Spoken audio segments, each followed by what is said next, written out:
अस्सलाम वालेकुम। वालेकुम सलाम सर। हाँ जी, ठीक आ रही है आवाज़? जी जी बिल्कुल क्लियर है सर। हेलो। अच्छा जी, ठीक है। अच्छा सर, वो देख लीजिए थे जो मैंने स्क्रीनशॉट भेजी थी, वो ठीक थी। वो मैंने लेक्चर दिया हुआ है। सर वो ना वो आप काफी टीचरों देखें, के आपके लेक्चर पास अपलोड ही हो रहे हैं ना, होगा। तो मिक्स ये हो रहे हैं, वाला तो तो इसलिए दिया हुआ थोड़े है। स्टूडेंट कंफ्यूज हो रहे हैं। जी, ये मौजूद है लेक्चर। आप मुझे ज़रा वो भेज दें रिकॉर्डिंग सारी ना, तो मैं चेक कर लेता हूँ। ठीक है सर।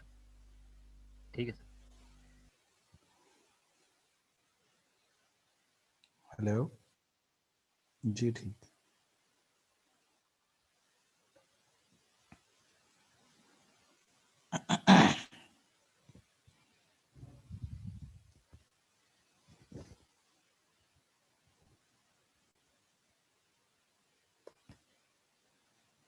जी, बिस्मिल्लाहिर्रहमानिर्रहीम। अस्सलाम वालेकुम। आज हम लोगों ने other influences on exchange rate पढ़ना है। तो कल हम लोगों ने ये पढ़ लिया था कि एक्सचेंज रेट कैसे डिटरमिन होता है। और फिर हमने ये देखा था कि किस तरीके से किसी करेंसी की डिमांड और सप्लाई जो है वो अफेक्ट होती है, कौन कौन से फैक्टर्स उसके पीछे होते हैं। तो other influences on exchange rate के अंदर जो फैक्टर्स हैं वो हम लोग डिस्कस करते हैं। तो एक्चुअली यहाँ पे जो आपको पहला चीज़ दिखाई गई है वो ये है कि किसी भी करेंसी की जो डिमांड है, यानी डिमांड फॉर द करेंसी जो है, अगर फॉल कर जाए तो फिर उसका एक्सचेंज रेट पे क्या इफेक्ट होता है। मेरा ख्याल है कि मैं ये सारी चीज़ें ही आपको बता दूं कि ये चीज़ें जो कि आपने पहले भी पढ़ी हुई हैं, डिमांड एंड सप्लाई के इफेक्ट्स जो इक्विलिब्रियम के ऊपर, ये वही चीज़ है, लेकिन हम इसको दोबारा से भी देख लेते हैं। जैसे ये सिंपली जो है वो क्वांटिटी है और ये एक्सचेंज रेट है, ये सप्लाई है, सप्लाई ऑफ एनी करेंसी, और ये डिमांड फॉर एनी करेंसी, और ये इक्विलिब्रियम एक्सचेंज रेट आ गया। फॉर एग्जांपल आप लोग इसको वही लेके चले जाएं कि यूरो डॉलर एक्सचेंज रेट। तो ये फ़र्ज़ कर लीजिए कि 1 यूरो इज़ इक्वल टू $1 जो है वो डिटरमिन हो जाता है और ये क्वांटिटी आ जाती है। अब इसके ऊपर आप मुख्तलिफ इफ़ेक्ट्स देख सकते हैं। यानी फॉर एग्ज़ाम्पल अगर डिमांड जो है, ये यूरो की ही सप्लाई है और ये यूरो की ही डिमांड है, और ये यूरो की ही कीमत है। 1 यूरो की कीमत डॉलर में आएगी, ठीक है ना जी। तो अब अगर डिमांड जो है यूरो की बढ़ जाए तो डिमांड फॉर यूरो बढ़ने से क्या होगा, इक्विलिब्रियम यहाँ पे आ जाएगा ना, इस जगह पे। और पहले जो इक्विलिब्रियम E1 पे था, अब वो इक्विलिब्रियम E2 पे चला जाएगा। उसके नतीजे में एक्सचेंज रेट बढ़ जाएगा। इसका मतलब ये है कि 1 यूरो अब महंगा हो जाएगा और वो हो सकता है $1.5 का हो जाए। इसका मतलब ये कि ये राइज हुआ है। और फिर अब दोबारा इसी पॉइंट पे आ जाएं E1 पे, और हम फर्ज करते हैं कि यूरो की करेंसी की डिमांड में कमी आ जाती है। ये इनिशियल है, ये 2 कर लें, इसको 1 कर लें। तो यूरो की अगर डिमांड में कमी आ जाए तो इक्विलिब्रियम जो है वो फॉर एग्जांपल E1 पे आ जाता है। ये E2 था ना, तो E1 पे इक्विलिब्रियम आता है, और ये एक्सचेंज रेट पे देखें क्या फ़र्क पड़ा। एक्सचेंज रेट जो है वो कम हो जाएगा, और अब जो है वो 1 यूरो फॉर एग्जांपल 0.5 डॉलर का या सेंट्स का हो जाता है। तो ये सिंपल सी बात है, पहले भी पढ़ी हुई है।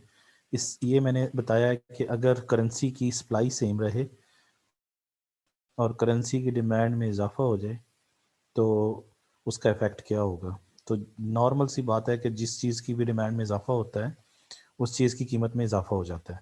तो यहाँ पर अब यही नज़र आ रहा है कि डिमांड फॉर यूरो जब बढ़ता है तो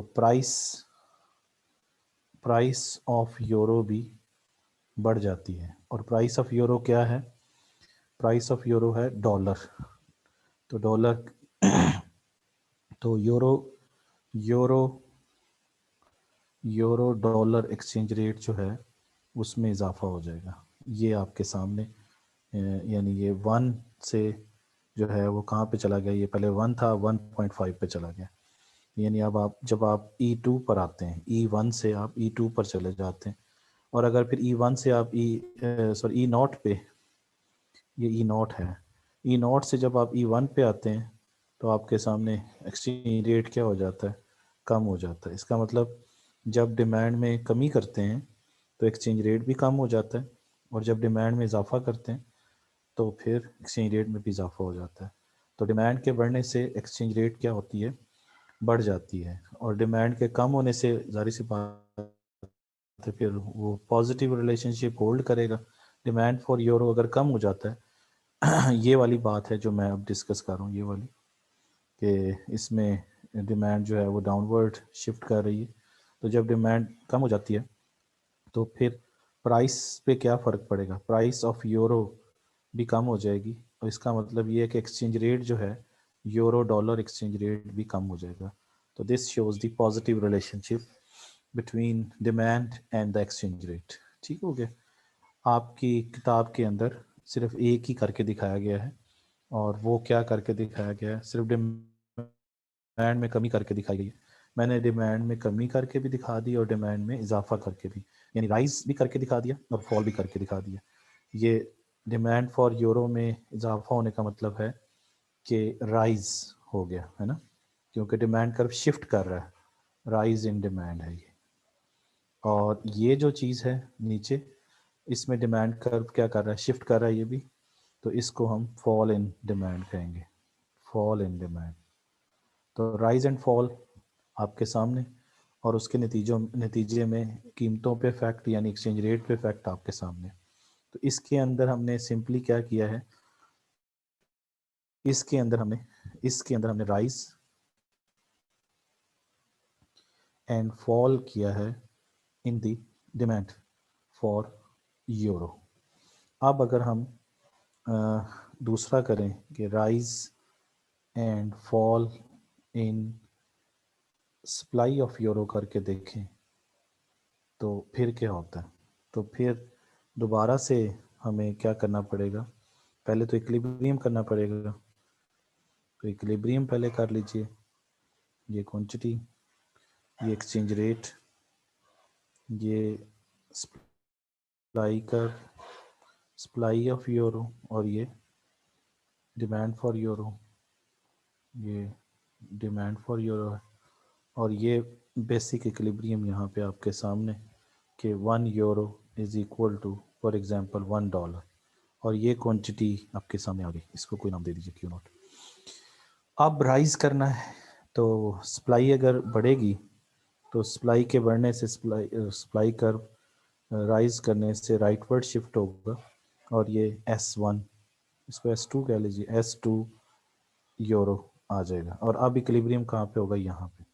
पहला इक्विलिब्रियम E1 E0 पे हुआ था, और ये इसको हम E2 कह देते हैं।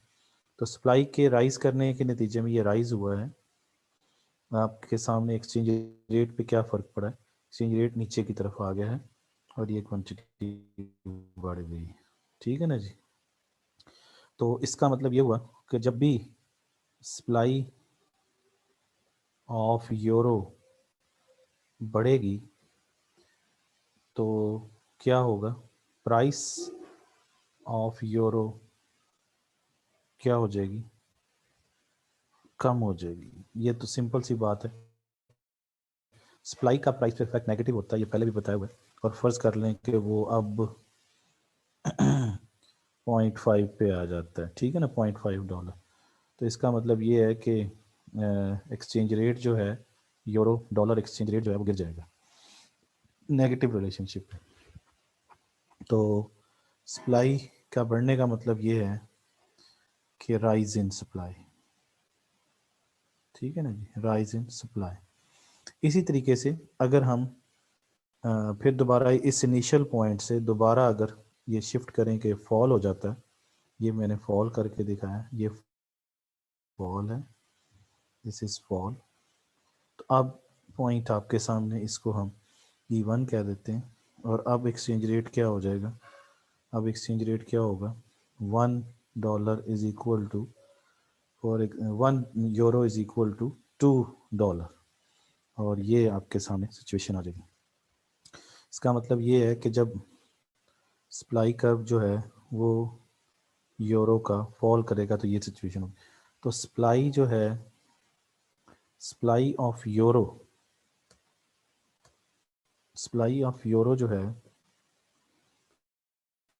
वो अगर कम होती है, सप्लाई ऑफ यूरो कम होने का मतलब ये है कि फॉल इन सप्लाई,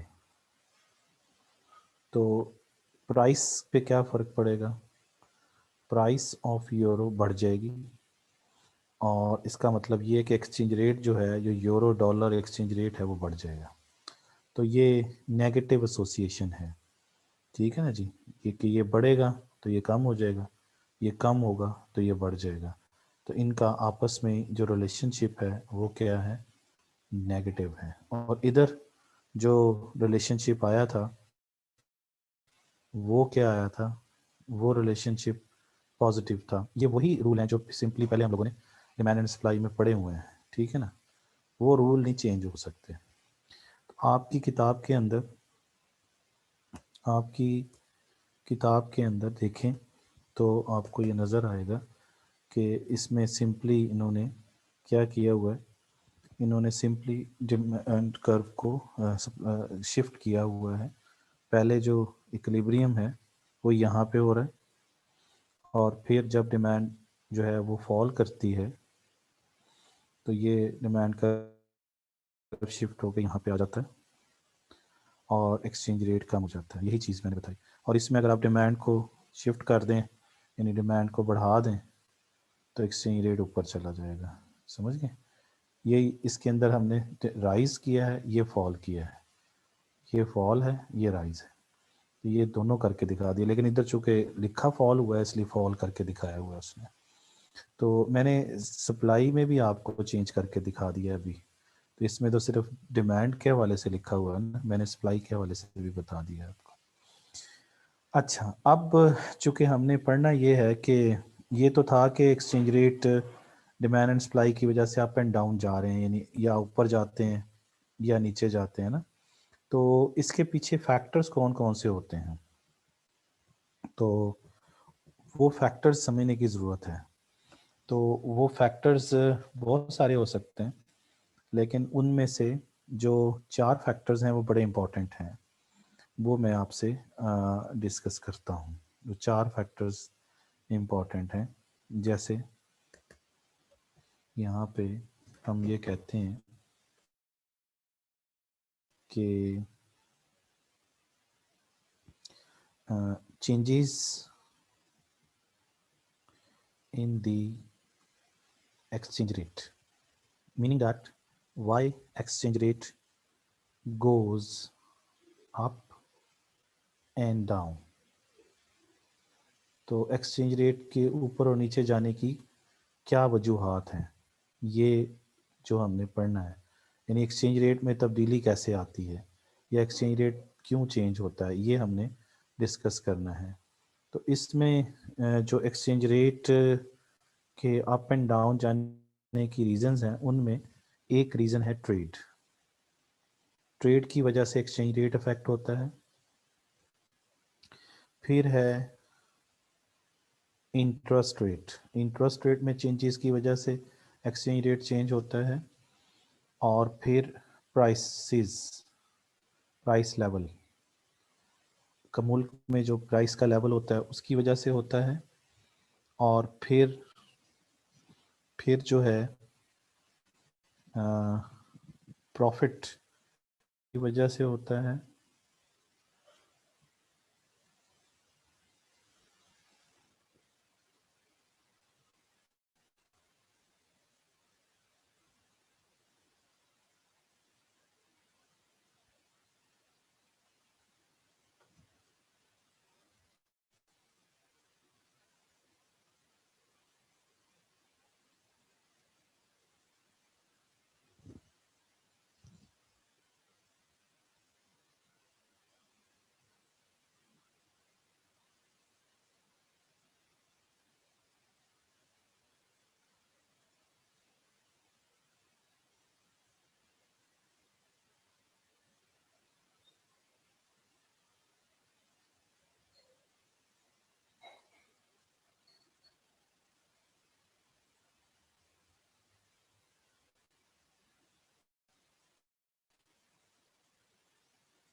प्रॉफिट की वजह से होता है और जो एक्सपेक्टेशंस होती हैं उनकी वजह से होता है। एक्सपेक्टेशंस,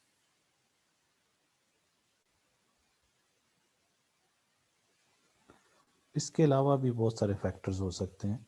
तो ये चंद फैक्टर्स मैंने आपके साथ डिस्कस किए हैं जो बड़े इम्पोर्टेंट हैं, जो एक्सचेंज रेट के अंदर तब्दीली लाने के ज़िम्मेदार हैं। अब इसमें जो एक फैक्टर है वो है ट्रेड, दूसरा है इंटरेस्ट रेट, फिर प्राइस लेवल, फिर प्रॉफिट और फिर एक्सपेक्टेशन और अदर फैक्टर्स भी मौजूद हैं जो हमने नहीं लिखे। तो ये 1, 2, 3, 4 और 5 फैक्टर बड़े इंपॉर्टेंट हैं। ये इंपॉर्टेंट फैक्टर हमने लिखे हैं जो कि एक्सचेंज रेट में तब्दीली लाते हैं या एक्सचेंज रेट को अप एंड डाउन की तरफ लेके जाते हैं। अब इनको हम डिटेल से डिस्कशन करते हैं कि ये किस तरीके से इनको अफेक्ट करते हैं। इसमें अब सबसे पहले जो है वो ये है कि पहले हम डिस्कस करते हैं ट्रेड के साथ और एक्सचेंज रेट के साथ लिंक डिस्कस करते हैं। तो इसको हम कह रहे हैं एक्सचेंज रेट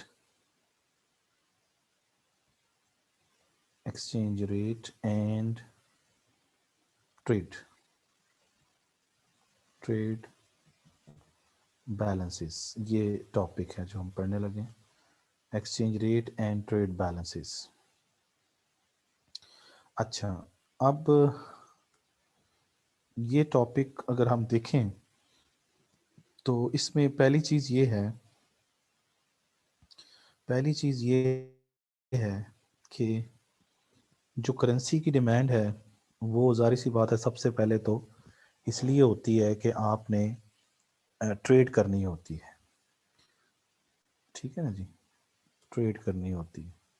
ट्रेड, तो ट्रेड की वजह से यानी due to trade demand for currency is created. ये पहली बात है। अगर ट्रेड ना हो तो फिर करेंसी की डिमांड क्या करनी है, फिर करेंसी किसी और वजह से तो चाहिए होगी, लेकिन बेसिक जो ट्रेड की वजह है, ट्रेड की वजह से ही करेंसी की डिमांड पैदा होती है। ठीक है ना जी। इसका मतलब ये है कि अगर ट्रेड नहीं तो फिर करेंसी की डिमांड का मेजर फैक्टर जो है ना वो ट्रेड से आता है। क्योंकि जब आप ट्रेड करेंगे तो ट्रेड का मतलब क्या है? ट्रेड का मतलब है एक्सपोर्ट्स एंड इंपोर्ट्स। तो एक्सपोर्ट और इंपोर्ट जब आप करेंगे तो फिर जारी सी बात है कि आपको करेंसी का सामना करना पड़ेगा, फॉरेन करेंसीज की आप डिमांड भी करेंगे और फॉरेन करेंसी की आपके पास सप्लाई भी आएगी। तो इसलिए ट्रेड की मौजूदगी ही फॉरेन करेंसी की मौजूदगी की जामिन है। अब ये देखते हैं कि जो ट्रेड है, अब ट्रेड में इसका मतलब अगर तब्दीलियां आती हैं तो उसके नतीजे में करेंसी की डिमांड में भी तब्दीलियां आएंगी। अगर अगर ट्रेड के अंदर आपकी तब्दीलियां आती हैं।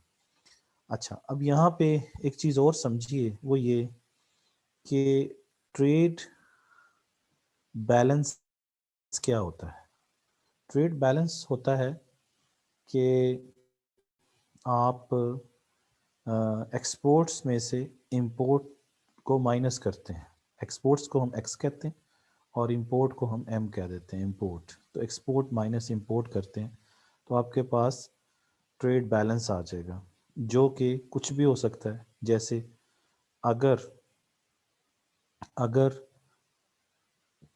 एक्सपोर्ट्स जो हैं वो इंपोर्ट से ज़्यादा हो जाएं तो उन्हें हम कहते हैं एक्सपोर्ट सरप्लस। इसका मतलब ये है कि एक्सपोर्ट किस में चली जाएगी? सरप्लस में चली जाएगी। इसको एक्सपोर्ट सरप्लस कहते हैं। और अगर हम ये देखें कि एक्सपोर्ट्स इंपोर्ट से कम है तो इसे हम डेफिसिट कहते हैं। यानी आपका जो डेफिसिट मींस, अगर इसको और बेहतर लिख लें, इसको थोड़ा सा और बेहतर करके लिख लें, तो ऐसे लिख सकते हैं कि ये है ट्रेड सरप्लस और इसको हम कहेंगे ट्रेड डेफिसिट। तो आपकी जो ट्रेड है वो सरप्लस में भी जा सकती है और ट्रेड जो है वो डेफिसिट में भी जा सकती है, ठीक है ना जी। और इस ट्रेड बैलेंस को, एक्स माइनस एम को ट्रेड बैलेंस भी बोलते हैं, या इसको हम नेट एक्सपोर्ट्स भी बोलते हैं, नेट एक्सपोर्ट्स भी बोलते हैं। तो ये ट्रेड बैलेंस जो है वो ज़ीरो भी हो सकता है, सरप्लस में भी हो सकता है और डेफिसिट में भी हो सकता है, ठीक है ना जी। अच्छा, अभी ये बात ज़हन में रखें कि हम लिंक करना चाह रहे हैं कि एक्सचेंज रेट और ट्रेड बैलेंस किस तरीके से एक दूसरे को लिंक करते हैं। जैसे मैंने भी आपसे कहा कि ट्रेड में तब्दीली की वजह से एक्सचेंज रेट में तब्दीली आनी, क्योंकि हम पढ़ रहे हैं factors. What are the factors, what are the factors, हम क्या पढ़ रहे हैं, what are the factors that effect exchange rate. कौन से फैक्टर्स हैं जो कि एक्सचेंज रेट को अफेक्ट करते हैं। तो मैंने आपको ये सारे फैक्टर्स बताए हैं और उनमें से मैं पहला आपके साथ डिस्कस कर रहा हूँ कि एक्सचेंज रेट को अफेक्ट करने में ट्रेड का बड़ा इंपॉर्टेंट रोल होता है। और ट्रेड मैंने पहले समझाया किसे कहते हैं, और फिर मैंने आपको ये बताया कि ट्रेड बैलेंस किसे कहते हैं। मज़ीद आप ये समझिए कि जो एक्सपोर्ट्स हैं इसको ज़रा समझिए कि एक्सपोर्ट्स किसे कहते हैं और इंपोर्ट्स किसे कहते हैं। फिर मैं आगे इसको लिंक करता हूँ दोबारा से। देखें, एक्सपोर्ट्स का मतलब क्या है और इंपोर्ट का मतलब क्या है। एक्सपोर्ट्स का मतलब है selling of goods and services to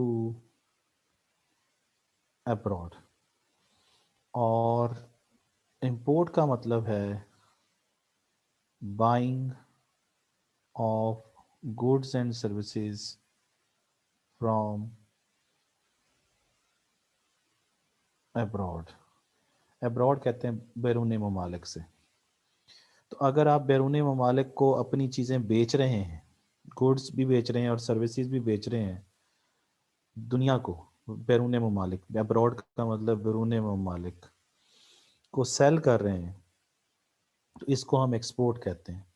और अगर आप बैरूनी दुनिया से, बैरून ममालिक से गुड्स एंड सर्विसेज खरीद रहे हैं तो ये इंपोर्ट है। इसको वैसे उर्दू में कहते हैं दरामदात और इसको कहते हैं बरामदात, ठीक है ना जी।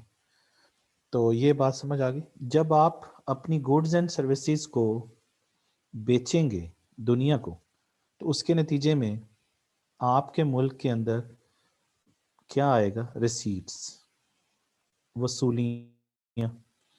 और जब आप बाय करेंगे तो फिर आपको पे करना पड़ेगा, जाहिर सी बात है, दुनिया को। तो बाय, इंपोर्ट का मतलब क्या होगा फिर, पेमेंट्स। ये सारे मैं इंपोर्ट के मतलब और एक्सपोर्ट के मतलब समझा रहा हूँ आपको। इसी तरीके से एक्सपोर्ट्स का क्या मतलब है। एक्सपोर्ट्स का मतलब ये है कि foreigners foreigners expenditure foreigners expenditures on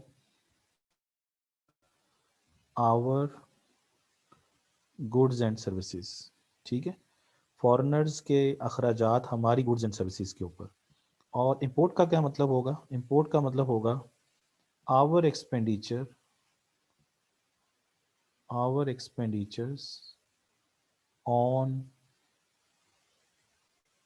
foreigners goods and services. जब हम दुनिया की गुड्स एंड सर्विसेज खरीदेंगे तो हमारा क्या होगा, खर्चा होगा। तो इंपोर्ट का मतलब है our expenditure on foreign goods and services. और एक्सपोर्ट का मतलब क्या है? एक्सपोर्ट का मतलब है फॉरेनर्स एक्सपेंडिचर, वो फॉरेनर्स का खर्चा हो जाएगा और हमारी गुड्स एंड सर्विसेज को वो खरीदेंगे। ठीक है ना जी। ये मुख्तलिफ मतलब बता रहा हूँ मैं आपको, किसके भला, एक्सपोर्ट के और इंपोर्ट के, इन दोनों में फ़र्क समझिए, एक्सपोर्ट और इंपोर्ट किसे कहते हैं। ठीक है ना। तो ये दो दो तीन तीन मतलब बता दिए। फिर देखिए कि जब आप अपनी चीज़ें सेल करेंगे, किसको सेल करेंगे, दुनिया को, तो उसके नतीजे में आपके मुल्क में कैपिटल आएगा या जाएगा? कैपिटल इनफ्लो होगा, इसको कैपिटल इनफ्लोज कहेंगे। और अगर आप दुनिया से खरीदेंगे तो उनको पैसा देना पड़ जाएगा ना आपको, आपको अपना कैपिटल देना पड़ेगा, तो कैपिटल क्या होगा, आउटफ्लोज होगा। ठीक है। इसी तरीके से जब आप दुनिया से चीज़ों को खरीदना चाहते हैं या बेचना चाहते हैं तो आपका ताल्लुक किससे पड़ेगा? आपका ताल्लुक फॉरेन एक्सचेंज मार्केट से पड़ेगा। जैसे मैंने यहाँ पे कहा था कि जब भी आप ट्रेड करेंगे तो ट्रेड के नतीजे में, ट्रेड करेंगे मतलब क्या है कि आप क्या करेंगे, ट्रेड का क्या मतलब है कि आप या तो एक्सपोर्ट करेंगे या इंपोर्ट करेंगे, और इन दोनों की वजह से आपको करेंसी के साथ, करेंसी मार्केट के साथ आपका लिंक बनेगा, फॉरेन एक्सचेंज मार्केट से आपका लिंक बनेगा।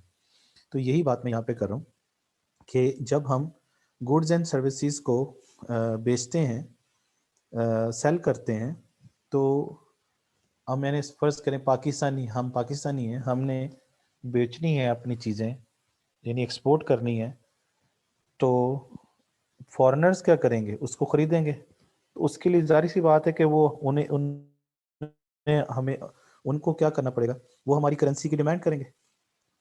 डिमांड फॉर लोकल करेंसी बढ़ जाएगी, किधर भला, फॉरेन एक्सचेंज मार्केट में। और वो हमारी करेंसी की डिमांड करेंगे तो अपनी करेंसी की सप्लाई देंगे तो हमारी करेंसी की डिमांड, हमारी चीज़ को, हमारी करेंसी को खरीद सकेंगे। तो इसका मतलब है कि सप्लाई जो होगी, सप्लाई ऑफ फॉरेन करेंसी जो होगी वो भी बढ़ जाएगी। ये समझिए बात को, क्योंकि वो अपनी करेंसी की सप्लाई दे के हमारी करेंसी की डिमांड करेंगे और हमारी चीज़ों को खरीदेंगे और उसके नतीजे में हमारे पास ये सारी चीज़ें आएंगी। ठीक है ना जी। ये समझ आ गई सारी बातें।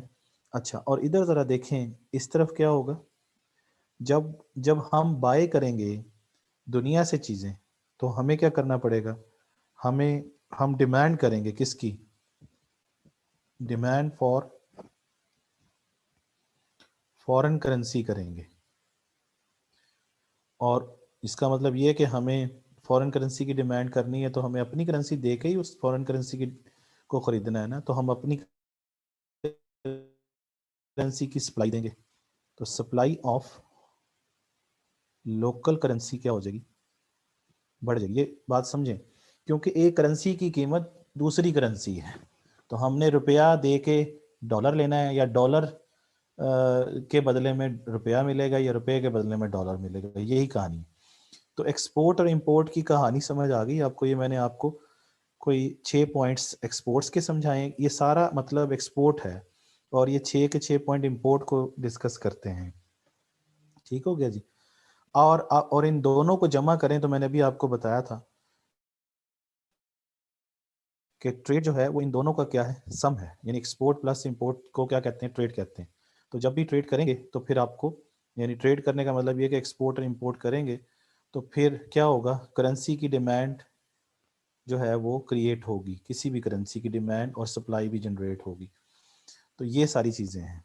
अब आ जाइए कि ये, इसका मतलब है कि अगर अगर ट्रेड में तब्दीलियां आएंगी, यानी इसका मतलब एक्सपोर्ट और इंपोर्ट में तब्दीलियां आएंगी, तो फिर एक्सचेंज रेट में भी तब्दीलियां आएंगी। वो कैसे आएंगी, वो मैंने अभी आपको यहाँ पे करेंसी, क्योंकि एक्सपोर्ट में चेंजेस आने की वजह से, ये देखें, करेंसीज की डिमांड और सप्लाई पे फ़र्क पड़ा, और इंपोर्ट की वजह से भी करेंसी की डिमांड और सप्लाई पे फ़र्क पड़ा। ये आपके सामने ये पॉइंट्स समझने वाले हैं, इनको समझिए। ये करेंसी, इसका मतलब है कि एक्सपोर्ट और इंपोर्ट जो है वो दोनों ही करेंसीज की सप्लाई और डिमांड को क्या कर रहे हैं, इफेक्ट कर रहे हैं। ये मैंने डिमांड इंपोर्ट की वजह से भी समझाया आपको कि क्या क्या होगा, और फिर मैंने आपको ये भी बताया कि एक्सपोर्ट की वजह से क्या क्या होगा। ये सारी चीज़ें आपके सामने हैं। और अब इसका मतलब ये है कि इसको मज़ीद अगर समझ लें हम लोग, वो ये, इसका मतलब ये कि अगर ट्रेड में तब्दीलियाँ आएंगी तो फिर करेंसीज की डिमांड और सप्लाई में भी तब्दीलियाँ आएंगी। और करेंसी की डिमांड एंड सप्लाई में तब्दीलियाँ जब आती हैं तो भी आपने पढ़ा है कि जब भी करेंसी की सप्लाई और डिमांड में तब्दीलियाँ आती हैं, ये आपके सामने, ये सप्लाई में तब्दीली आई हुई है तो एक्सचेंज रेट में तब्दीली आएगी, सप्लाई में कम या ज़्यादा होने की वजह से, और इसी तरीके से डिमांड में इजाफा या कमी की वजह से एक्सचेंज रेट में तब्दीली आती है।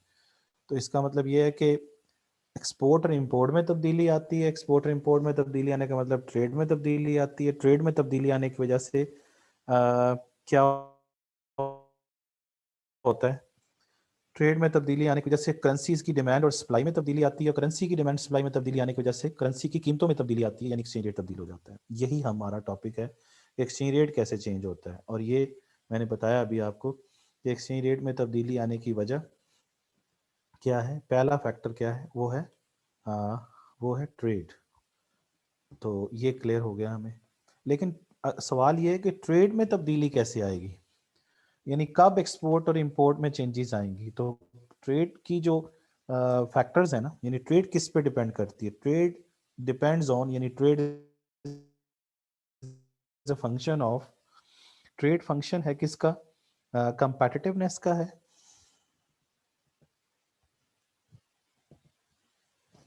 Competitiveness, competitiveness of a country, एक फैक्टर ये है। नंबर टू है prices, prices of the product of the country, तो price of the product of country। और तीसरा जो फैक्टर इंपॉर्टेंट है वो है world economic activity, world economic activity. तो ये तीन फैक्टर बड़े इंपॉर्टेंट हैं जो कि ट्रेड को अफेक्ट करते हैं। और ट्रेड किसको अफेक्ट करती है, ट्रेड को अफेक्ट करने का मतलब ये है कि एक्सपोर्ट और इंपोर्ट को अफेक्ट करना। और एक्सपोर्ट और इंपोर्ट किसको जाके अफेक्ट करती हैं, वो अफेक्ट करती हैं करेंसी की डिमांड और सप्लाई को। और करेंसी की डिमांड और सप्लाई किसको अफेक्ट करती है, वो अफेक्ट करती है करेंसी की प्राइसेस को, करेंसी प्राइसेस को। और करेंसी प्राइसेस किसे कहते हैं, एक्सचेंज रेट को। समझ आ गई। इसका मतलब ये है कि ये ट्रेड जो है वो इफेक्ट करती है किसको, एक्सचेंज रेट को। ये आपके सामने कैसे करती है मैंने भी आपको बताया कि ट्रेड को इफेक्ट करने का मतलब ये है कि ट्रेड को ये तीन इंपॉर्टेंट फैक्टर्स जो हैं वो इफेक्ट करते हैं। यानी कौन कौन से करते हैं, ये करता है दूसरा फैक्टर, और वर्ल्ड इकोनॉमिक एक्टिविटी तीसरा फैक्टर। ये तीन फैक्टर जो हैं, ये तीन फैक्टर, एक दो और तीन फैक्टर किसको अफेक्ट करते हैं, ये तीनों फैक्टर्स करते हैं अफेक्ट ट्रेड को। ट्रेड को अफेक्ट करने का मतलब है एक्सपोर्ट और इंपोर्ट को अफेक्ट करना। एक्सपोर्ट और इंपोर्ट अफेक्ट किसको करते हैं, करेंसी की डिमांड और सप्लाई को। ये अभी मैंने समझाया, ये वाली चीज़ ये देखें कि एक्सपोर्ट और इंपोर्ट जो हैं ये आपके सामने किस तरीके से करेंसी की डिमांड और सप्लाई को इफेक्ट करते हैं, ये मैंने अभी आपको समझाया आपके सामने। और फिर करेंसी की डिमांड सप्लाई इफेक्ट किसको करती है, वो इफेक्ट करती है करेंसी की प्राइसेस को। करेंसी की प्राइसेस किसे कहते हैं, एक्सचेंज रेट को कहते हैं। तो एक्सचेंज रेट इफेक्ट होता है। और यही हमारा बात थी कि क्या बात थी कि ट्रेड क्या कर रही है, ट्रेड इफेक्ट कर रही है किसको, एक्सचेंज रेट को। यही बात मैं आपको समझा रहा था पहली चीज। तो ये क्लियर होगी ना बात। अब इसको मजीद क्लियर करते हैं कि ट्रेड कैसे इफेक्ट होती है। तो ट्रेड को जो इफेक्ट करने वाले फैक्टर्स हैं उनमें जो पहला फैक्टर है वो है कंपेटिटिवनेस ऑफ ए कंट्री। दूसरा फैक्टर है उस कंट्री की अंदर कीमतें चीज़ों की, और फिर तीसरा फैक्टर है में दुनिया की इकोनॉमिक पोजीशन क्या है। ये 3 फैक्टर्स जो हैं उसको अफेक्ट करते हैं। तीनों क्लियर हो गए बात आपको? तो इसका मतलब ये है कि जैसे पहली चीज़ है कि अगर इसको अब बुक से मज़ीद देख लेते हैं, इन तीनों फैक्टर्स को बुक से देख लेते हैं। ये देखिए, ये मैं अभी आपको एक्सचेंज रेट और ट्रेड बैलेंस पढ़ा रहा हूँ। तो इसमें मैंने अभी आपको बताया कि ट्रेड डिपेंड करती है in competitiveness of the countries product prices और दुनिया के अंदर जो इकोनॉमिक एक्टिविटी है। अब ये तीनों फैक्टर हम डिस्कस कर रहे हैं जो कि ट्रेड को अफेक्ट करते हैं। यानी ये फैक्टर्स तीनों किसको अफेक्ट करते हैं? ये ट्रेड को अफेक्ट करते हैं। और ट्रेड को अफेक्ट करने का मतलब ये है कि ये इनडायरेक्टली जाके किसको अफेक्ट करते हैं? एक्सचेंज रेट को अफेक्ट करते हैं। तो इसका मतलब ये हुआ कि पहली चीज़ है कंपेटिटिवनेस। अगर एक मुल्क की जो प्रोडक्ट है वो एक्सपेंसिव है और वो इतनी ज़्यादा फॉरेनर्स को अपील नहीं करती हैं, क्योंकि उनकी ना तो पैकिंग अच्छी है, ना क्वालिटी अच्छी है, ना उसकी प्राइस बेहतर है, तो ड्राइवल प्रोडक्ट्स जो हैं उसकी वो दूसरी दुनिया में है, दूसरे मुल्क में है, तो उसका क्या होगा? लोग उस चीज़ की को ख़रीदना बंद कर देंगे। जब उस चीज़ को ख़रीदना बंद कर देंगे तो उस मैंने ये बात पहले दिन समझाई थी कि जिस मुल्क की कमोडिटीज़ की डिमांड होती है उस मुल्क की ही करेंसी की डिमांड होती है। तो फॉरेनर जब आपकी चीज़ नहीं खरीदेंगे तो आपकी करेंसी की डिमांड क्यों करेंगे वो? तो आज जब आपकी करेंसी की डिमांड नहीं करेंगे तो आपकी करेंसी की प्राइस कहाँ चली जाएगी? नीचे। ठीक है ना जी? तो एक्सचेंज रेट आपका नीचे चला जाएगा। तो इसका मतलब ये है कि जब आप कंपेटिटिव नहीं है, मार्केट में आप कंपेटिटिव ही नहीं है, इसका मतलब ये है कि आपकी चीज़ महंगी है और इतनी ज़्यादा लोगों को अपील भी नहीं कर रही है, तो वो फॉरेनर्स आपकी चीज़ों को नहीं खरीदेंगे। तो जब वो नहीं खरीदेंगे तो उसके नतीजे में आपकी करेंसी की डिमांड कम हो जाएगी, क्योंकि उन्होंने आपकी करेंसी से उन चीज़ों को खरीदना था जो आपकी चीज़ें थी जो उनको अच्छी लगती, लेकिन वो आपकी चीज़ तो अच्छी नहीं है, वो एक्सपेंसिव बहुत है, तो उन्होंने नहीं खरीदनी।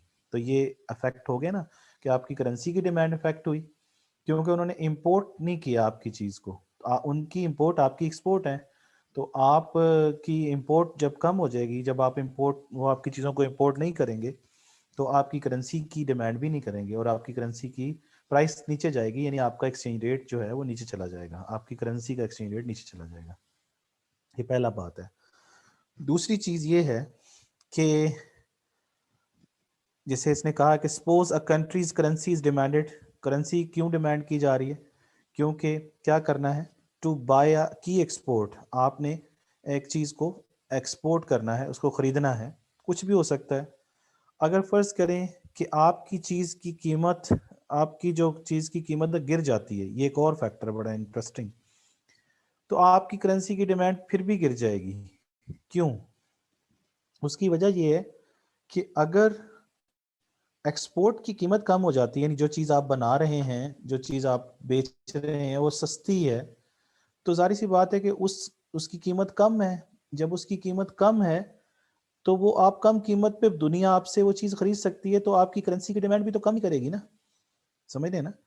क्योंकि कम कीमत पे वो अवेलेबल है तो वो आपकी करेंसी की डिमांड भी कम हो जाएगी, क्योंकि अगर महंगी होगी और आपकी चीज़ बिकती है और महंगी बिकती है तो फिर आपकी करेंसी की डिमांड भी ज़्यादा होगी। लेकिन जब है ही वो सस्ती है, उसकी प्राइस बहुत कम हो गई है, तो आप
जी, तो मैं आपको बता रहा था कि पहली चीज़ जो कि ट्रेड के अंदर तब्दीली लेके आ रही है वो यानी आपकी एक्सपोर्ट और इंपोर्ट के अंदर तब्दीली लेके आ रही है, वो एक तो है कंपेटिटिवनेस।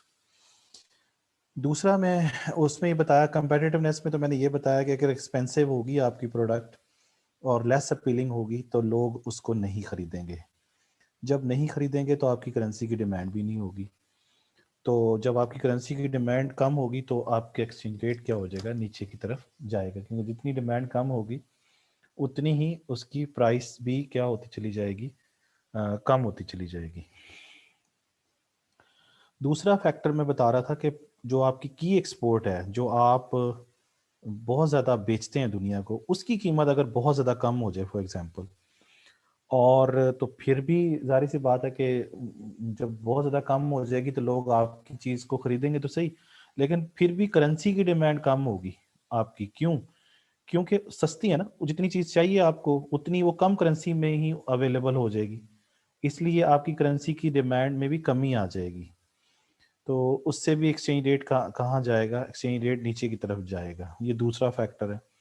और तीसरा फैक्टर ये बताया जा रहा है कि अगर वर्ल्ड के अंदर जो आपके मेजर ट्रेडिंग पार्टनर्स हैं, वो अगर उनके यहाँ प्रॉब्लम है, वहाँ पर उनकी इकोनॉमिक कंडीशन बेहतर नहीं है, जिनके साथ आप तिजारत करते हैं, जो आपके मेजर ट्रेडिंग पार्टनर्स हैं आपकी कंट्री के, और वो इकोनॉमिक्स रिसेशन में है, यानी उनका हालात ठीक नहीं है, उनके हाँ बहुत ज़्यादा इश्यूज हैं, तो वो आपकी चीज़ों की डिमांड क्या कर देंगे, कम कर देंगे।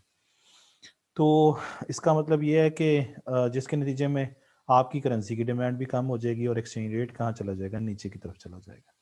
तो ये 3 फैक्टर्स क्लियर हो गए हमें।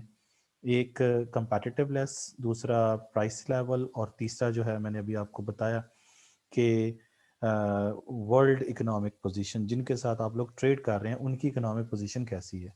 अगर उनकी इकोनॉमिक पोजीशन बेहतर है तो फिर वो आपकी चीज़ों की डिमांड करेंगे, और जब आपकी कमोडिटीज़ की डिमांड करेंगे तो आपकी करेंसी की भी डिमांड करेंगे।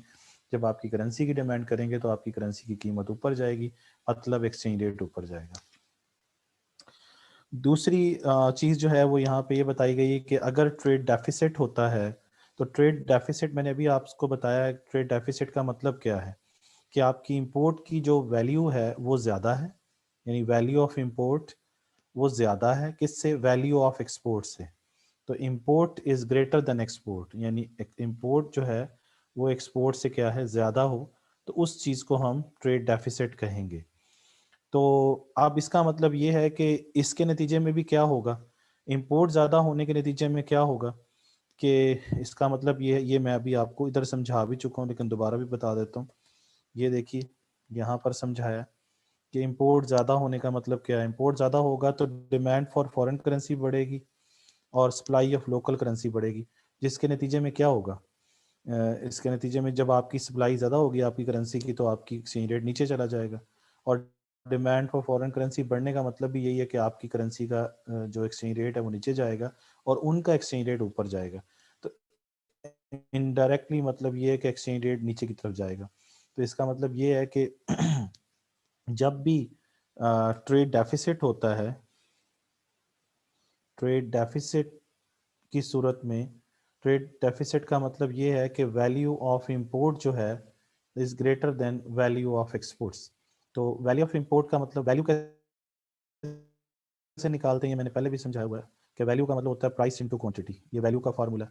और अगर वैल्यू ऑफ इंपोर्ट निकालना है तो इसका मतलब होगा price of import into quantity of import, और वैल्यू ऑफ एक्सपोर्ट निकालना है तो वो होगा price of export into quantity of export.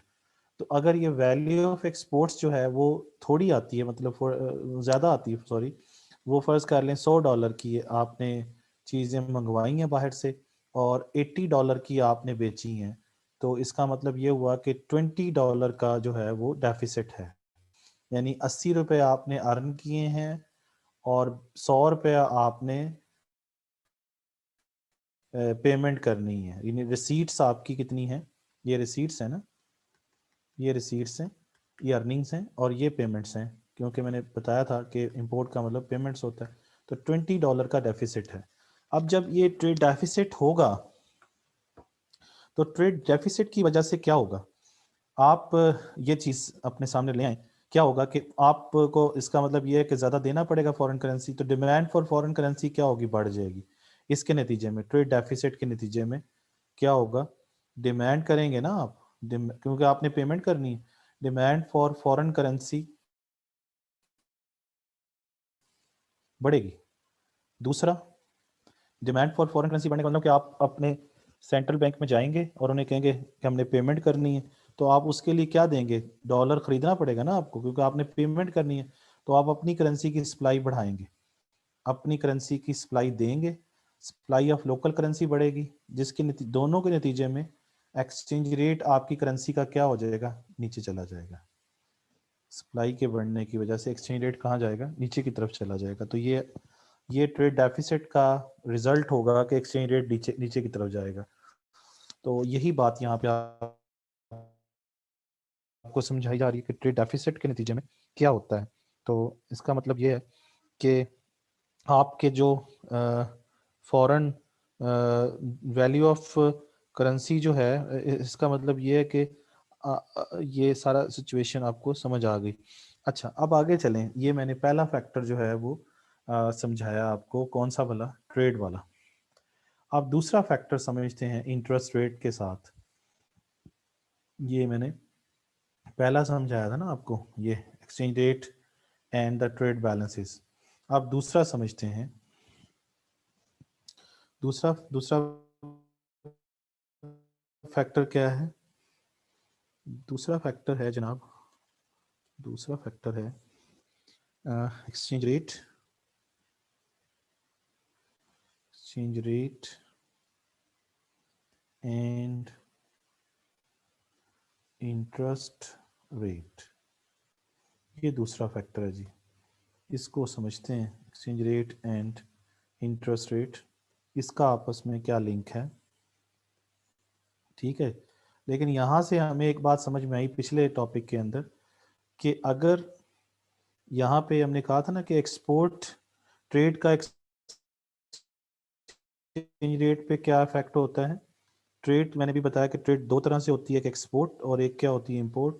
Export की सूरत में एक्सचेंज रेट कहाँ जाएगा और इंपोर्ट की सूरत में एक्सचेंज रेट कहाँ जाएगा। एक्सपोर्ट की सूरत में एक्सचेंज रेट बढ़ेगा, ये प्लस साइन आएगा, और इंपोर्ट की सूरत में एक्सचेंज रेट नीचे की तरफ जाएगा। यानी इंपोर्ट अगर बढ़ती चली जाएंगी तो एक्सचेंज रेट नीचे की तरफ जाएगा। और ये मैंने अभी करके भी दिखाया कि इंपोर्ट जब ज़्यादा हो जाती है, ये देखें, जब इंपोर्ट ज़्यादा हो जाती है एक्सपोर्ट से, तो एक्सचेंज रेट नीचे की तरफ जाता है, नेगेटिव रिलेशनशिप होता है। इंपोर्ट के नतीजे में एक्सचेंज रेट नीचे जाएगा, डाउनवर्ड, और एक्सपोर्ट अगर ज़्यादा होगी तो फिर क्या होगा, पॉजिटिव होगा, ये ऊपर की तरफ जाएगा। ठीक हो गया, क्लियर। यानी एक्सपोर्ट्स ज़्यादा होने के नतीजे में एक्सचेंज रेट ऊपर जाएगा और इंपोर्ट ज़्यादा होने की सूरत में एक्सचेंज रेट नीचे जाएगा। ये दोनों रिलेशनशिप समझ आ गए। इसका मतलब है कि ट्रेड का इफेक्ट एक्सचेंज रेट पे पॉजिटिव भी हो सकता है, नेगेटिव भी हो सकता है। ठीक हो गया जी, ट्रेड का जो इफेक्ट होता है। लेकिन अब इंटरेस्ट रेट का इफेक्ट देखते हैं। इंटरेस्ट रेट के हवाले से देखें तो इंटरेस्ट रेट के हवाले से ये है कि यहाँ पर देखिए कि इंटरेस्ट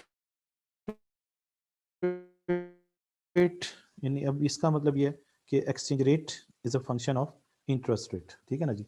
और ये जो रिलेशनशिप है इंटरेस्ट रेट का एक्सचेंज रेट के साथ, वो पॉजिटिव है। कैसे है पॉजिटिव, ये मैं भी आपको समझाता हूँ। अगर किसी मुल्क के अंदर इंटरेस्ट रेट कम हो जाए तो इसका इंटरेस्ट किसकी प्राइस होती है, interest is a price of capital, है ना। तो इसका मतलब ये है कि रिटर्न ऑन कैपिटल क्या हो जाएगा, रिटर्न ऑन कैपिटल कम हो जाएगा। रिटर्न ऑन कैपिटल अगर आपके मुल्क में कम है तो आपके जो एसेट्स की डिमांड है, एसेट डिमांड, और कौन सी एसेट डिमांड, जो कि डिनोमिनेटेड है, डिनोमिनेटेड इन लोकल करेंसी, मतलब कोई बॉन्ड है या कुछ भी है, तो वो उन एसेट्स की डिमांड में क्या आ जाएगी, कमी, एसेट्स की डिमांड में कमी आ जाएगी। जब एसेट्स की डिमांड में कमी आएगी तो जिन बाहर के लोगों ने आपके एसेट्स को खरीदना था वो आप नहीं खरीदेंगे। तो खरीदना था तो उनको लोकल करेंसी में ही खरीदना था ना, क्योंकि लोकल करेंसी की डिमांड इसलिए करनी थी उन्होंने क्योंकि उन्होंने एसेट खरीदना था, लेकिन एसेट के ऊपर रिटर्न क्या हो गया, कम हो गया। रिटर्न मींस इंटरेस्ट रेट कम हो गया, तो अब वो क्यों खरीदेंगे आपका बॉन्ड? क्योंकि उनको यील्ड कम मिल रही है ना अब। तो इसका मतलब ये है कि डिमांड फॉर लोकल करेंसी कम हो जाएगी, और जब डिमांड फॉर लोकल करेंसी कम होगी तो अल्टीमेटली आपका जो करेंसी का एक्सचेंज रेट है वो कहाँ जाएगा, वो नीचे चला जाएगा। तो ये लिंक समझ आया आपको? इसका मतलब ये है कि इंटरेस्ट रेट का और एक्सचेंज रेट का लिंक आपके सामने है, वो पॉजिटिव है, मतलब ये डाउनवर्ड जाता है। डाउनवर्ड जाता है तो एक्सचेंज रेट भी कहाँ जाता है, डाउनवर्ड जाता है। तो यही बात मैंने आपको बताई है कि एक्सचेंज रेट का इंटरेस्ट रेट का एक्सचेंज रेट के ऊपर इफेक्ट जो है वो क्या है, पॉजिटिव है। तो ये दूसरा फैक्टर हमें समझ आ गया, इंटरेस्ट रेट, और इसका जो रिलेशनशिप है एक्सचेंज रेट के साथ वो क्या है, पॉजिटिव है। ये इन दोनों का आपस में रिलेशनशिप, ठीक है ना जी। एक्सचेंज रेट का और इंटरेस्ट रेट का रिलेशनशिप क्या है वो आपके सामने है। इधर क्लियर होगी बात? इसके अंदर हमने, इसका मतलब ये था, हम यहाँ पे कर रहे थे कि exchange rate is a function of trade.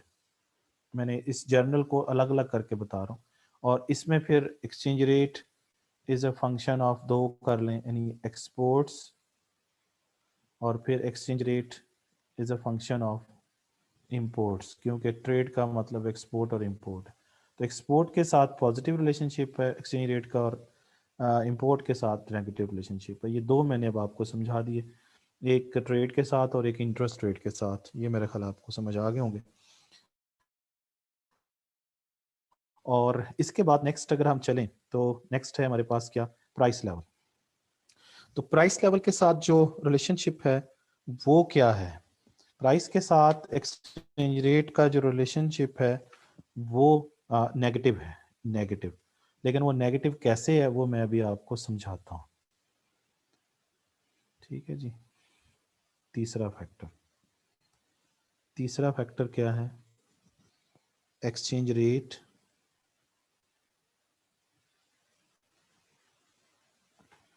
And inflation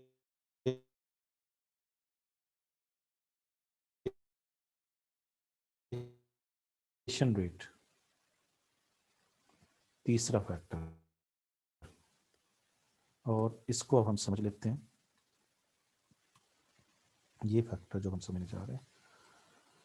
और मैंने अभी आपको बताया क्या भला, कि exchange rate is a function of prices यानी इन्फ्लेशन। और ये कौन सा रिलेशनशिप है कि प्राइसेस के साथ एक्सचेंज रेट का जो रिलेशनशिप है वो क्या है, वो नेगेटिव है। वो नेगेटिव कैसे, वो मैं अभी आपके साथ डिस्कस करता हूँ वो कैसे है। तो लेकिन पहले ये समझिए कि जो इन्फ्लेशन रेट है वो क्या है। तो इन्फ्लेशन रेट का मतलब ये है, ये अभी आगे आ भी रहा है, इन्फ्लेशन में मज़ीद डिटेल से भी समझा दूंगा, लेकिन अभी थोड़ा सा बता देता हूँ कि इन्फ्लेशन का क्या मतलब है। Inflation means persistent and continuous rise in the general or average price level. तो ये इन्फ्लेशन की डेफिनेशन है। इन्फ्लेशन का मतलब ये है कि परसिस्टेंटली और कॉन्टिन्यूसली अगर राइज होना शुरू कर दे जर्नल या एवरेज प्राइस लेवल बढ़ना शुरू कर दे तो उसे हम इन्फ्लेशन कहते हैं। समझ गए? यानी कीमतें मुसलसल और मुतवातर अगर बढ़ना शुरू हो जाएं तो उसे हम इन्फ्लेशन कहते हैं। ठीक है, अभी मैं इसमें मज़ीद डिटेल पे नहीं जा रहा हूँ, सिर्फ इतना ही समझा रहा हूँ।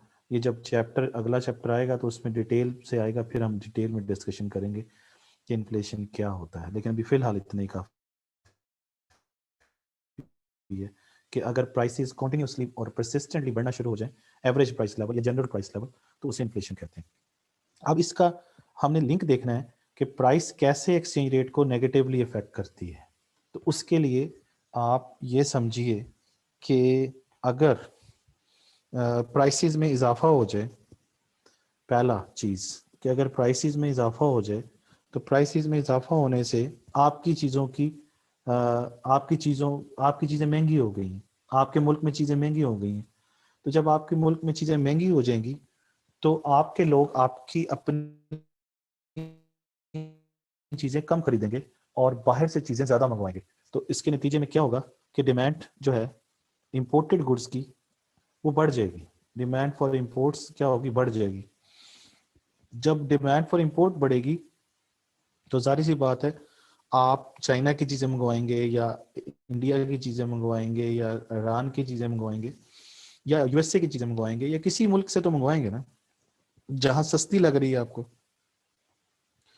तो आपको उन अपनी करेंसी की सप्लाई ज़्यादा देनी पड़ेगी ताकि उस मुल्क की करेंसी खरीद सकें जिस मुल्क से वो चीज़ मंगवानी है। तो सप्लाई ऑफ लोकल करेंसी जो होगी फॉरेन एक्सचेंज मार्केट में, वो बढ़ जाएगी।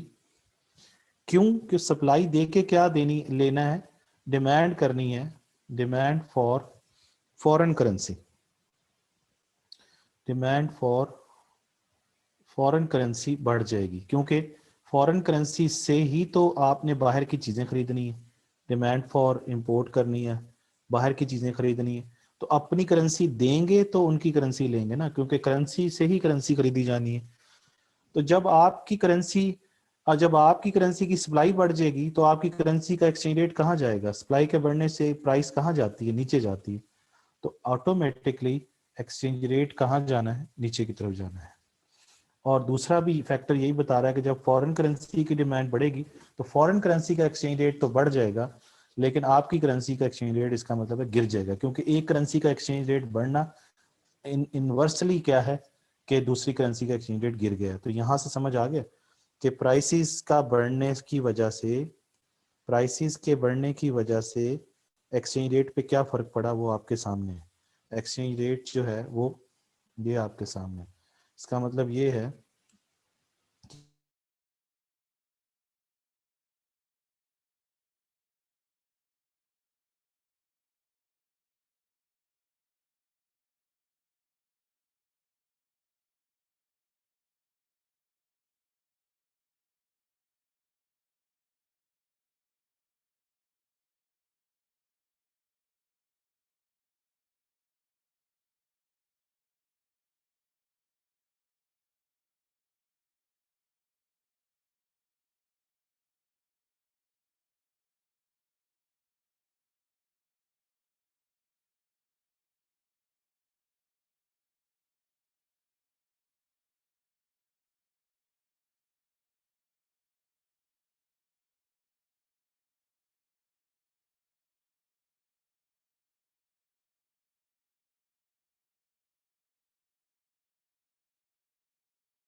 ये मेरा ख्याल डिस्कनेक्ट दोबारा से हुआ है, तो मैं पता नहीं अब कहाँ पे था, कहाँ तक ये हुआ है, ज़रा प्लीज़ मुझे मैसेज करके बताइए इधर ही चैट में कहाँ तक ये कनेक्ट हो गया था, ताकि उसके मुताबिक आपको समझा दूँ।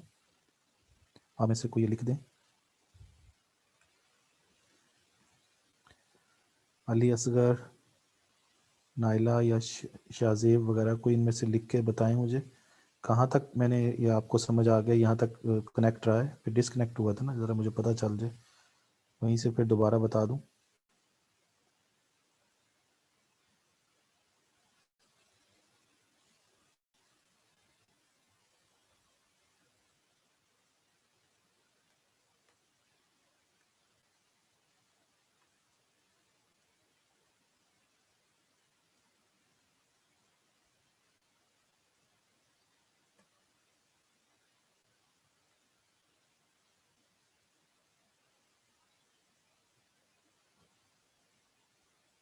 इन्फ्लेशन से, अच्छा जी, तो इन्फ्लेशन मैंने आपको बताया था कि इन्फ्लेशन का मतलब है परसिस्टेंट और continuous rise in the general और एवरेज प्राइस लेवल, यानी कीमतें अगर मुसलसल बढ़ना शुरू हो जाए किसी मुल्क के अंदर तो वो इन्फ्लेशन होता है। बाकी डिटेल में डिस्कशन मैंने कहा था बाद में करेंगे हम लोग। तो इसमें मैंने फिर बताया आपको कि प्राइसेस का यानी इन्फ्लेशन का एक्सचेंज रेट के साथ जो रिलेशनशिप होता है वो नेगेटिव होता है। मतलब ये कि जब भी प्राइसेस में इजाफा होगा तो आपकी चीज़ें जब महंगी हो जाएंगी तो आपके अपने मुल्क के लोग आपकी चीज़ों को ख़रीदना बंद कर देंगे, बल्कि बाहर से चीज़ें मंगवाना शुरू कर देंगे। तो जब वो बाहर से मंगवाएंगे तो इम्पोर्ट में इजाफा हो जाएगा, इम्पोर्टेड आइटम्स में इजाफा करेंगे वो, क्योंकि फिर आप लाख कहते रहें कि भी पाकिस्तानी बाय पाकिस्तानी कोई नहीं खरीदेगा, क्योंकि वो कहेंगे महंगी है हम नहीं खरीदते, तो वो बाहर से चीज़ मंगवाएंगे। जब वो बाहर से मंगवाएंगे तो बाहर की करेंसी की डिमांड भी तो करेंगे ना, तो बाहर की करेंसी की डिमांड करने के लिए उन्हें अपनी करेंसी की सप्लाई देनी पड़ेगी, जिसके नतीजे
जी, अगेन प्रॉब्लम। तो हम डिस्कस कर रहे थे एक्सचेंज रेट और इन्फ्लेशन का रिलेशनशिप।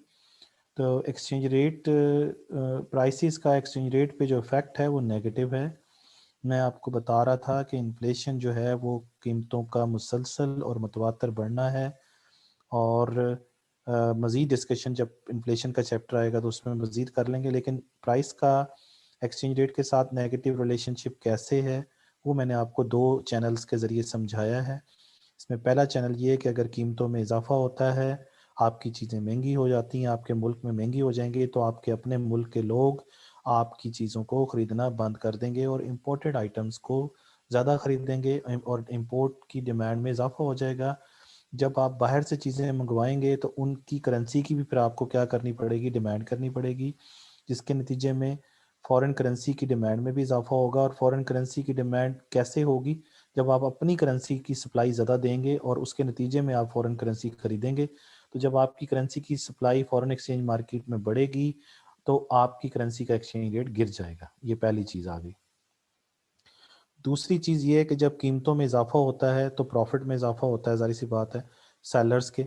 और उसके नतीजे में जब कीमतों में इजाफा होगा तो फिर बाहर के लोग आपकी चीज़ें खरीदना बंद कर देंगे, आपके अपने मुल्क के लोग भी आपकी चीज़ें कम खरीदेंगे और बाहर के लोग भी नहीं खरीदेंगे। जब वो नहीं खरीदेंगे तो आपकी चीज़ों की डिमांड कम हो जाएगी। जब आपकी चीज़ों की डिमांड नहीं रहेगी तो आपकी करेंसी की डिमांड भी क्या हो जाएगी, कम हो जाएगी, और एक्सचेंज रेट क्या हो जाएगा, नीचे की तरफ चला जाएगा। इसका मतलब कि प्राइसेस का और एक्सचेंज रेट का रिलेशनशिप एक्सपोर्ट के हवाले से भी देख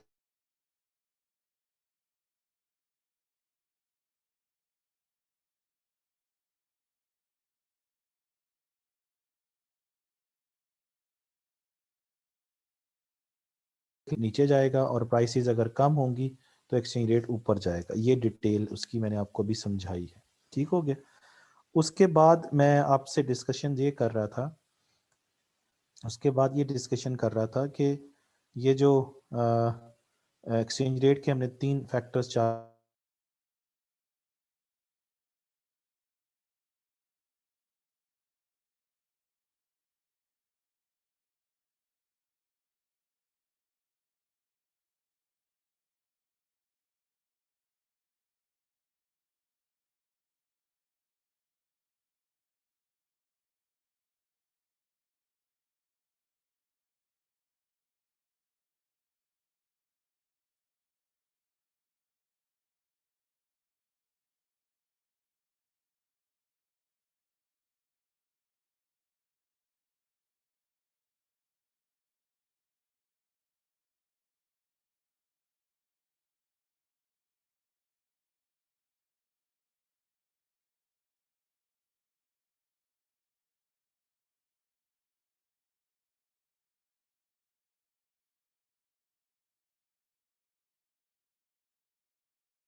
जी, तो ये समझ आ गई आपको कि एक्सचेंज रेट जो है, प्राइसेस जो हैं वो एक्सचेंज रेट को कैसे इफ़ेक्ट करती हैं। ये मैंने आपको 2 चैनल्स बताए हैं। एक जो है वो प्राइस के बढ़ने से इंपोर्ट पे, डिमांड फॉर इंपोर्ट पे इफ़ेक्ट बता रहा था, और एक प्राइसेस का डिमांड फॉर एक्सपोर्ट पे इफ़ेक्ट बता रहा था। और इन एक्सपोर्ट और इंपोर्ट की डिमांड में चेंजेस की वजह से आपको ये नज़र आ रहा है कि करेंसीज की सप्लाई और डिमांड में भी क्या आया है, फ़र्क नज़र आ रहा है। तो इन करेंसीज की डिमांड एंड सप्लाई में चेंजेस आने की वजह से फिर एक्सचेंज रेट में भी तब्दीली आपके सामने है, और वो नेगेटिव रिलेशनशिप की सूरत में आपको नज़र आ रही है वहाँ पे। इसका मतलब ये हुआ कि जब भी कीमतें बढ़ती हैं तो कीमतों के बढ़ने के नतीजे में अ, आपके मुल्क में कीमतें बढ़ी हैं, तो आपके मुल्क में कीमतें बढ़ने के नतीजे में आपके अपने लोग दुनिया की चीज़ों की डिमांड ज़्यादा करेंगे। यानी इम्पोर्टेड आइटम्स को फॉरेन करेंसी की डिमांड भी ज़्यादा करनी पड़ेगी ताकि उन चीज़ों को खरीद सकें आपके लोग, और उन करेंसी को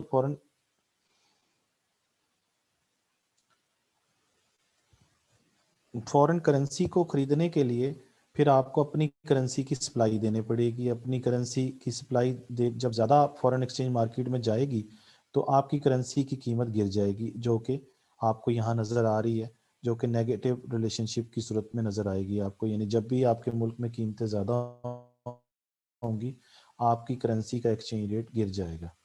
इसी तरीके से जब दूसरी बात समझें कि जब आपके मुल्क में कीमतें ज़्यादा होंगी तो फॉरेनर्स भी आपकी चीज़ें नहीं खरीदेंगे, वो भी आपकी चीज़ों की डिमांड कम कर देंगे, क्योंकि आप कीमतें ज़्यादा करके आपके सेलर्स प्रॉफिट ज़्यादा कमा रहे हैं, और वो क्या करेंगे, आपकी आपकी चीज़ों की डिमांड जब कम कर देंगे तो वो आपकी करेंसी की डिमांड भी कम कर देंगे। तो इसका मतलब ये है कि जब उन्होंने आपकी चीज़ें ही नहीं खरीदनी तो आपकी करेंसी क्या करनी है खरीद के। तो आपकी करेंसी की जब डिमांड कम होगी तो डिमांड का प्राइसेस पे इफेक्ट आपको पता है पॉजिटिव होता है। तो वो प्राइस जो है वो एक्सचेंज रेट है, और एक्सचेंज रेट नीचे की तरफ चला जाएगा। तो नतीजा ये निकलेगा कि प्राइस के बढ़ने से एक्सचेंज रेट कहाँ आ जाएगा, नीचे आ जाएगा। तो प्राइस का और एक्सचेंज रेट का रिलेशनशिप क्या आ गया, नेगेटिव, जो मैंने अभी आपको समझाया भी है यहाँ पे, कि प्राइसेस बढ़ेंगी तो एक्सचेंज रेट नीचे आ जाएगा, प्राइसेस कम होंगी तो एक्सचेंज रेट ऊपर चला जाएगा। तो ये सारे फैक्टर्स क्लियर हो गए आपको। ये मैं आपको बता रहा था कि एक्सचेंज रेट को इफेक्ट करने वाले जो फैक्टर्स हैं वो ट्रेड हैं, इंटरेस्ट रेट हैं, प्राइस लेवल है। ये प्राइस लेवल अभी समझाया, प्रॉफिट भी उसी में डिस्कस किया, और दोनों का नेगेटिव रिलेशनशिप है एक्सचेंज रेट के साथ। और आखिरी बात इसके अंदर ये है कि एक्सपेक्टेशंस, और एक्सपेक्टेशंस का मतलब है तवक्कुआत। तवक्को क्या करनी है कि ट्रेड की तवक्को क्या होगी कि आपका मुल्क में एक्सपोर्ट ज़्यादा हो जाएंगी या इंपोर्ट ज़्यादा हो जाएंगी, इंटरेस्ट रेट पर क्या फ़र्क पड़ेगा, कीमतों पर क्या फ़र्क पड़ेगा, प्रॉफिट पे क्या फ़र्क पड़ेगा। यानी एक्सपेक्टेशंस का ताल्लुक जो है वो किससे है, एक्सपेक्टेशंस का ताल्लुक जो है वो इन्हीं चारों फैक्टर्स के साथ है। यानी expectations about trade, expectations about interest rate, expectations about price level, और एक्सपेक्टेशंस अबाउट प्रॉफिट। तो जिस तरह से इनके ऊपर मैंने साइन लिखे हुए हैं, यही एक्सपेक्टेशन में भी यही साइन काम आएंगे। जैसे इसको हम बुक से भी देख सकते हैं कि बुक में भी ये चीज़ मौजूद है। ये मैंने आपको एक्सचेंज रेट और इंटरेस्ट रेट समझा दिया, एक्सचेंज रेट और इन्फ्लेशन भी समझा दिया। और इसके साथ एक चीज़ जो इसमें एक्सचेंज रेट के अंदर और परचेजिंग पावर पैरिटी में रह गई, ये मैं अभी आपसे डिस्कस कर लेता हूँ। लेकिन जो आखिरी चीज़ है वो ये है एक्सपेक्टेशंस। तो एक्सपेक्टेशंस एंड एक्सचेंज रेट समझना है, जो आखिरी पॉइंट था, पांचवा पॉइंट। लेकिन एक छोटा सा पॉइंट इसमें रह गया, वो ये कौन सा रह गया प्राइस लेवल के अंदर, वो है परचेजिंग पावर पैरिटी के हवाले से जो स्टोरी है।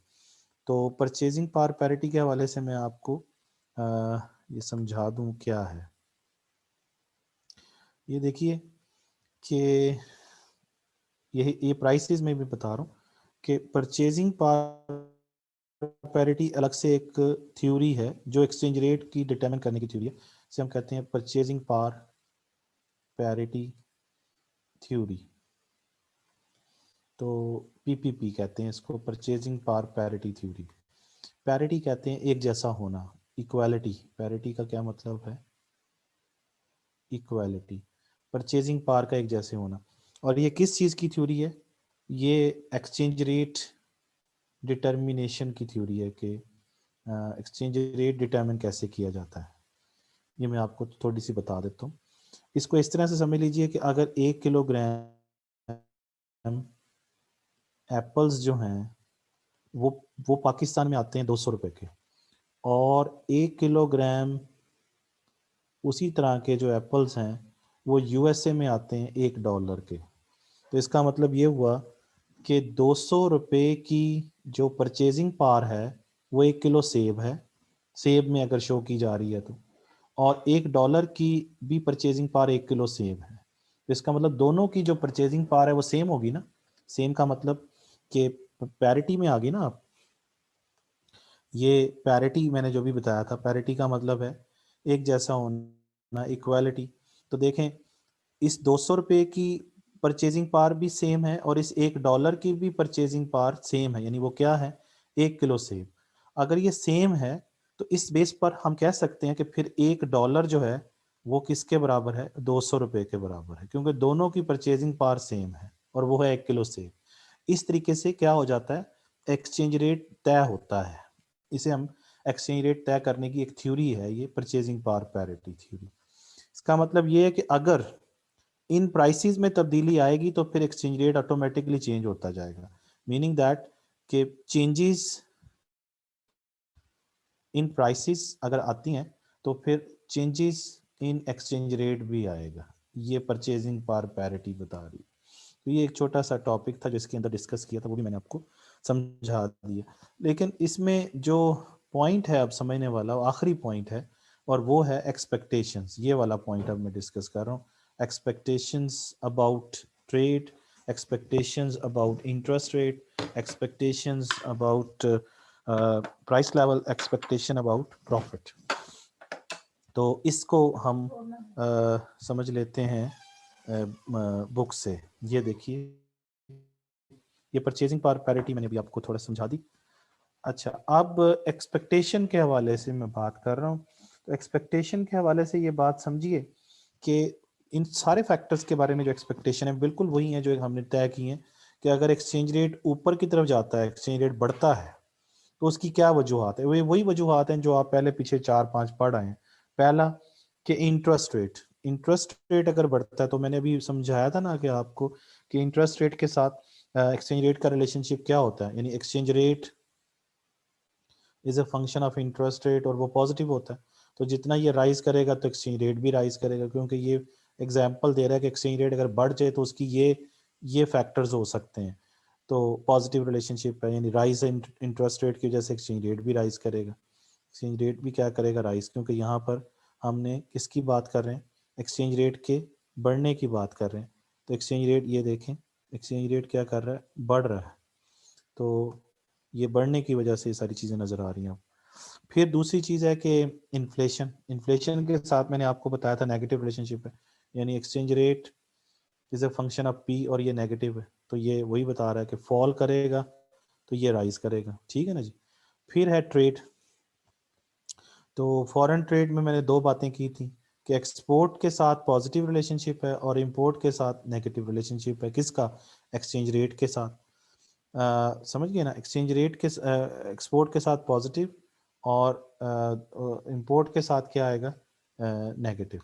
ये दोबारा लिख देते हैं कि एक्सपोर्ट के साथ पॉजिटिव और इंपोर्ट के साथ नेगेटिव। ठीक है ना।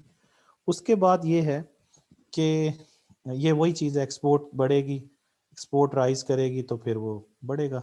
फिर अगली चीज़ ये बता रहे हैं कि अगर किसी अगर अगर प्रॉफिट में इजाफा हो जाए, तो प्रॉफिट के साथ मैंने आपको क्या रिलेशनशिप बताया था, प्रॉफिट के साथ भी, कि अगर आपको मतलब इंटरेस्ट रेट के साथ फिर दोबारा बता रहा है कि अगर शेयर्स के ऊपर प्रॉफिट ज़्यादा मिलता है, आपकी कंपनी, आपके मुल्क में शेयर्स पर ज़्यादा प्रॉफिट मिलेगा, तो आपकी करेंसी की डिमांड में इजाफा होगा ना, तो वो पॉजिटिवली इफेक्ट करेगा उसको। ठीक है ना जी। ये शेयर के प्रॉफिट है, आम प्रॉफिट नहीं, गुड्स एंड सर्विसेज पे नहीं, ये शेयर के ऊपर प्रॉफिट की बात करी। पीछे हमने गुड्स एंड सर्विसेज पे प्रॉफिट पे बात की थी।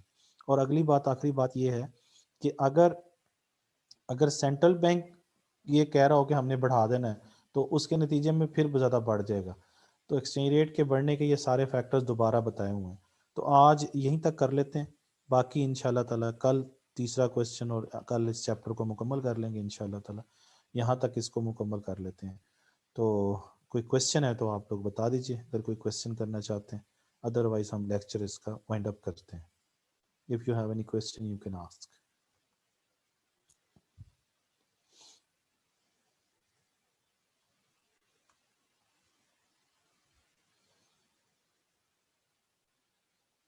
No question? ओके जी, thank you very much and अल्लाह हाफिज़।